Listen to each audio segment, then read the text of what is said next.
Hey, I'm Michael Smith, CEO of Bluefield Realty Group, and today we're wrapping up our series on how your credit score is calculated. We've already talked about payment history, amounts owed, length of credit history, and credit mix. And today we're going to cover new credit. And although this only makes up the final 10% of your potential points, this is a very important category to keep in mind as you're working toward maximizing your credit score. When we're looking at the new credit category, there's really two primary factors to keep in mind. The first is how many recent inquiries do you have, and the second is how many new accounts you have. First, let's talk about inquiries. When you go online and check your own credit, this is known as a soft inquiry and actually doesn't impact your score at all. But when a lender pulls your credit, this is known as a hard inquiry. Hard inquiries can typically negatively impact your score by about 5 to 10 points.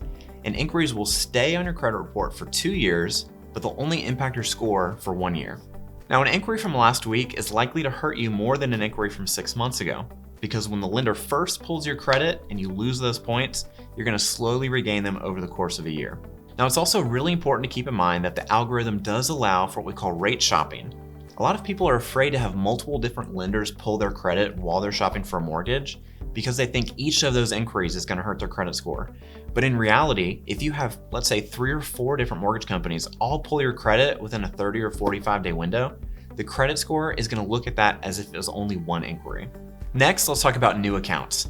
When you first open that new account, you're going to see your score drop temporarily, and it can take several months of making on-time payments on this new account to regain the points that you lost.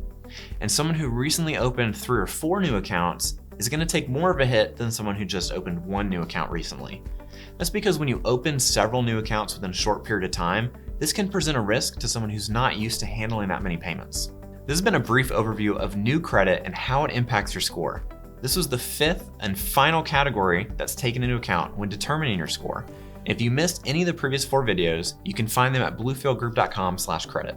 Now, if you currently don't have any credit history at all, but you're hoping to purchase a home in the near future, there actually is a way to qualify for a mortgage without taking the time to build a solid credit history. And that's exactly what we're talking about in next week's video. In the meantime, if you're ready to put together a game plan to improve your score and find the right house, then call or email us today and we'll connect you with one of our top agents. Thanks so much for tuning in, and we'll see you next week.